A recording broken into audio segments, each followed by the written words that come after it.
So the first thing you need to explain before we go any further is our paradigms. Our framework uses a layered design. If you want the information to go to point A to point B, you need to pass through the underlying layers.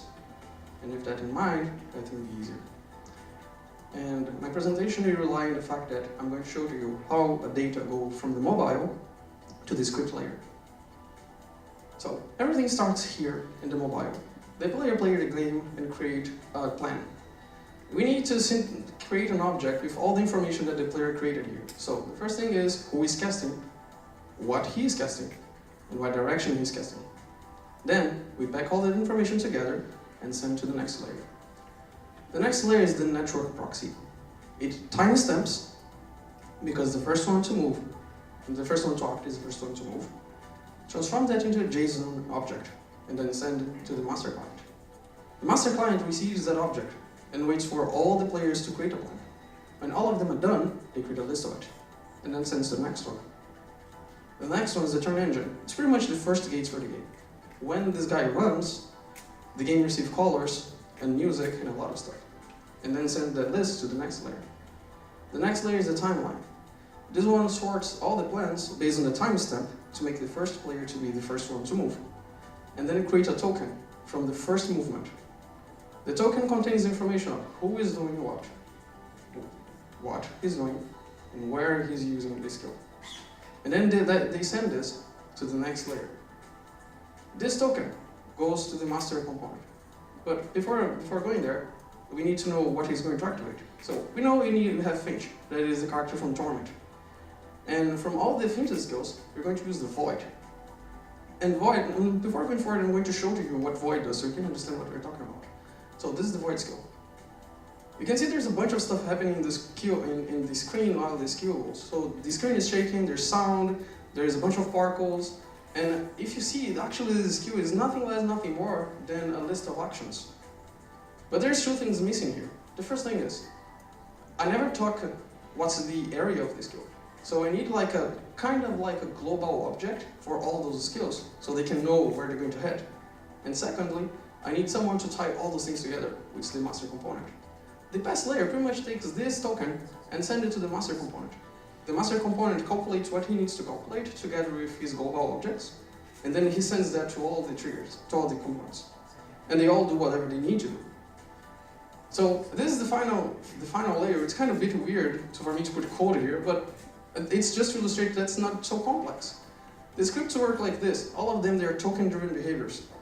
And they need one type of master that receives true dependency injection. So if I have a skill that will work offensively, so like I need to cast something somewhere, the master will calculate the area and the range.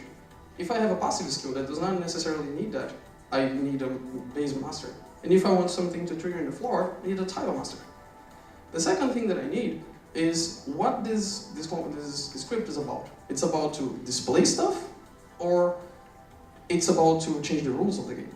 Like, it's very different, because for example, if I have something to triggers fire in the floor, it will not change much of the game. But if I try to move you forward, and then you step into ice tiles, and then the ice tiles move you forward, and then you step into someone, and then you bounce someone forward, all this process is pre-calculated by the master, queued into a list, and then played together with its play. So before even everything happens in the game, we know exactly what's going to happen. And each one of these scripts, they have, you might recognize if you've used Unity before, a start method, an update method, and an end method. So this pretty much explains the framework. And one of the coolest things is, as the data came down here, it needs to go back up. So when all these scripts run, they go back to the timeline ends, go to the turn engine ends, give colors to freeze the game again, go back to the proxy sends the message to the mobile unlock again. Aside of this, I've worked with the graphics of the game. I haven't necessarily modeled some stuff, but not much. But my objective is to get some pictures from my friend Marcus and make the game look the way that he wanted. There's not much code here, but there was a lot of study to know how to set Unity properly to make the perfect look. And as my final project here in VFS, I started to write my own rendering engine in Vulkan. But this is much a research project, not necessarily something that it can show easily. So I decided to talk about this upstairs.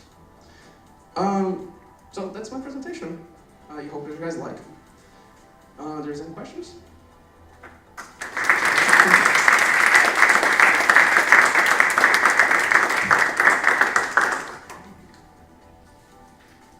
Anyone? Oh, okay. Oh, here? Okay. About the layers architecture, did you read it about somewhere, or you came up with the idea of divided layers? I came up with it. We had the first one. Since from the beginning, our paradigm was we're going to separate the work into 3 main layers. That is the mobile that will be created by Chris. He worked in that like almost alone, and cited Brett helped him a lot as well. The network, that was Tanner, and down there was me and Brett creating the base game and the scripting layer. He did it, like he programmed the scripts and then created the base. But as the stuff started going further and further, and started getting more and more complex, we decided to slash those processing layers to be less complex to activate stuff. Because without the system, it's really complex to get, for example, an information going to like the mobile into like the rendering engine. There's so much stuff going on that's way easier to separate them. So yeah, so I can move that. There's any other question? Oh. Yeah. Great explanation. I love how you walked us through it. As a layman, you were able to get me to understand how the framework works, so well done. Quick question, did you use any third-party frameworks, or did you, like networking frameworks, or Unity's built-in networking framework? We use a photon to encapsulate the remote procedural calls, right? They're encapsulated inside Vulkan. So, Vulkan, I'm crazy. Photon. So the proxies, they envelop all the photon logic, so other people do not even need to touch it. So it was kind of like oblivious, right? Because like I haven't touched photon and Tanner worked a lot of photon, right? But that helped us because I did not need to waste my time learning technology that he spent all his time learning. So it was all in sake of gaining time. Quick follow-up, so if you guys had more than 4 months, would you have gone with an alternate approach? Yeah, there are some small stuff there is some stuff that would change. For example, the scripting layer, they use methods, right? And I think if they use coroutines, it would be way better. Because all the layers, they are actually one huge coroutine that branches in more complex stuff, right?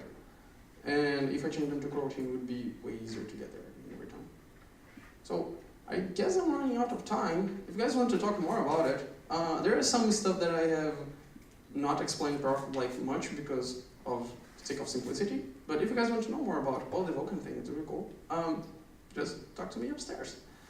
Right now I'm going to call Tanner. He implemented a lot the network of our game, and he created some stuff that's really cool. So, all right.